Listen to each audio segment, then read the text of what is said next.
갭이 적다고 무턱대고 샀다가는 정말 큰일 납니다. 오늘 소개해드릴 사건은 이른바 갭 투자 사기 사건.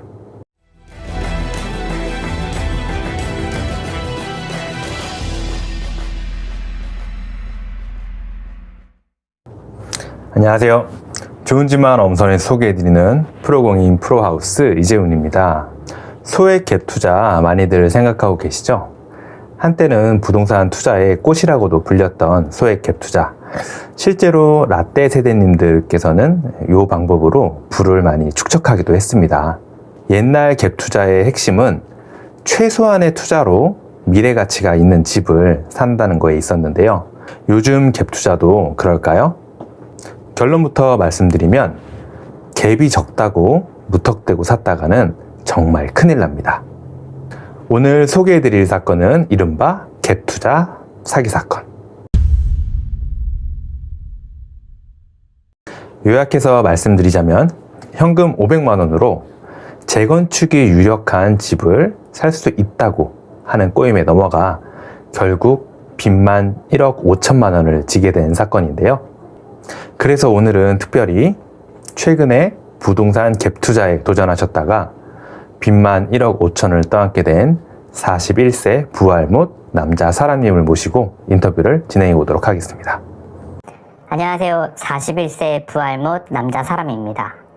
네, 부동산 사기를 당한 것 같다고 얘기를 하시는데 보니까 얼추 어떤 내용인지는 알 것 같습니다. 그래도 무슨 일이 있었는지 얘기 좀 해주세요. 제가 산 집은 당시 전세가 1억 5천 정도 들어가 있는 매매가 1억 5천 5백만 원짜리 오래된 빌라인데요. 올수리가 되어 있고 현금 500만 원으로 갭 투자를 할 수 있다는 전화를 받고 투자를 하게 됐습니다. 전화를 받았다고요? 누구한테요?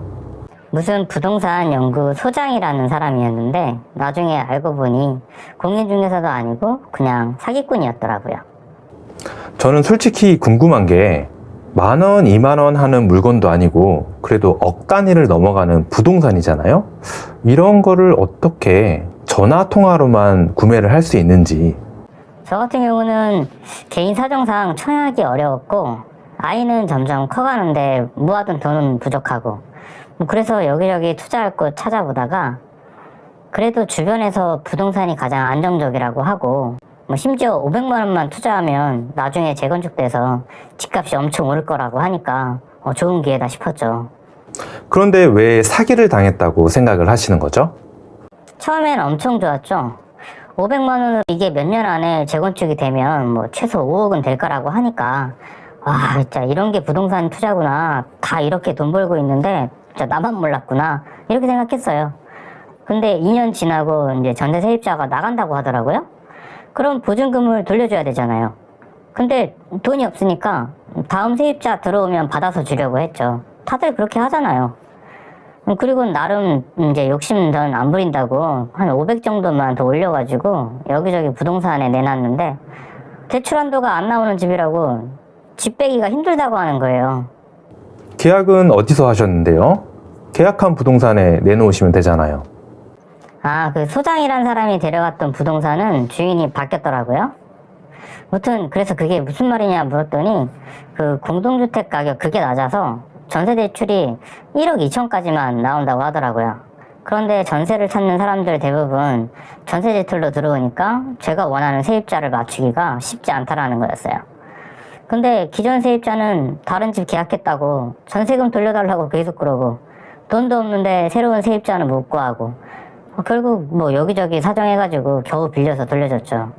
그리고는 아직까지 전세를 못 맞춰서 그냥 이자만 비싸게 계속 나가고 있는 상황입니다. 결국 500만 원 투자했다가 빚이 1억 5천이 생긴 거네요. 말이 1억 5천이지 계약할 때 취등록세 낸 거랑 이자 나갈 거까지 생각하면 아우. 그래도 돈을 빌려서라도 해결이 됐으니 다행이죠. 못 돌려줬으면 경매로 넘어갔을지도 몰라요. 차라리 그냥 그때 버릴까? 라는 후회도 들기는 해요. 에이, 그래도 속상한 마음은 알겠지만 희망을 놓지 마시고. 재건축 무산되고 집값 떨어지고 전세도 못 구하고 진짜. 릴렉스. 재건축 투자는 멀리 보고 가야 되는 거니까 조금 진정하시고 장기간 생각하시면 되고요. 일단은 급한 불은 껐으니까 전세보증금을 조금 낮춰서 내놓으시고 새로운 세입자를 구해서 이자 부담을 줄이시는 게 우선인 것 같습니다. 네, 알겠습니다. 바쁘신 와중에 인터뷰 응해주셔서 감사드리고요. 하루빨리 새 임차인이 나타나서 잘 해결됐으면 하는 바람입니다. 네, 감사합니다. 부동산 갭 투자, 이렇게 갭이 작다고 생각 없이 샀다가는 큰일 납니다. 그리고 안타깝지만 법적으로 사기라고 할 수도 없고 한번 사면 물을 수도 없습니다. 하지만 대처 방법을 알면 이런 피해 보는 걸 막을 수 있겠죠. 그럼 무엇을 알아야 하느냐? 딱 두 가지만 기억하세요. 공동주택 가격, 그리고 153. 공주가는 KB 시세가 없는 빌라 가격의 기준이 되는데요. 이 금액을 기준으로 기관에서는 최대 153%까지만 대출을 해줍니다. 남자 사람님의 집을 예로 들어볼까요? 실거래 1억 5천만 원의 소형 빌라고요. 공주가가 8,100만 원이 나오네요. 여기에 153%를 곱하면 1억 2,393만 원이 나오죠. 바로 이 1억 2,393만 원이 기관에서 해주는 전세대출과 보증보험의 한도가 되겠습니다. 즉 정상적으로 거래가 됐다면 갭이 3천이 조금 넘었겠죠. 그리고 매매 전에 한 번이라도 체크를 했다면 이런 일이 발생하지 않았을 테고요. 그런데 이미 1억 5천의 전세를 맞춰놓은 집이었잖아요. 이건 어떻게 된 걸까요? 이건 사실 임차인, 임대인 두 분 다 컨설턴트한테 작업당했다고 보는 게 맞습니다. 조금 더 팩폭을 하자면 부할모 두 분이 딱 걸리신 거예요.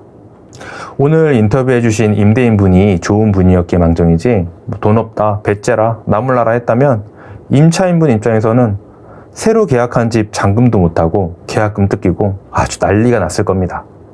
그럼 이 공동주택 가격은 어떻게 알 수 있는지 이제 알려드릴게요. 공주가는 인터넷으로 손쉽게 알아볼 수가 있습니다. 인터넷 창을 열고 www.realityprice.kr에 들어갑니다. 국토교통부 부동산 공시가격 알림이라고 뜨죠. 여기서 공동주택 공시가격을 누르고 내가 살 집의 주소를 입력하고 공주가를 확인하면 됩니다. 그리고 계산기를 꺼내서 확인한 공주가에 153%를 곱하면 끝! 참 쉽죠? 만약 내가 갭 투자하려는 빌라의 전세가 계산된 금액보다 높으면 갭이 아무리 적더라도 매매를 신중하게 결정하시는 걸 권해드립니다. 물론 집의 입지와 수리 상태가 아주 좋고 전세를 찾는 손님들 모두 기관에서 해주는 전세 대출을 받는 건 아니기 때문에 무조건이라고 할 수는 없으니 참고하시고요. 투자 목적으로 사려는 낡은 빌라가 이렇게 공주가를 초과해서 전세를 맞춰놓은 매물이라면 다음 임차인을 구할 때 곤란한 상황을 겪을 수 있으니 각별히 주의하시길 바랍니다. 더 이상 피해보시는 분이 없길 바라며 항상 좋은 집만 엄선해서 소개해드리는 프로공인 프로하우스 이재훈이었습니다. 감사합니다.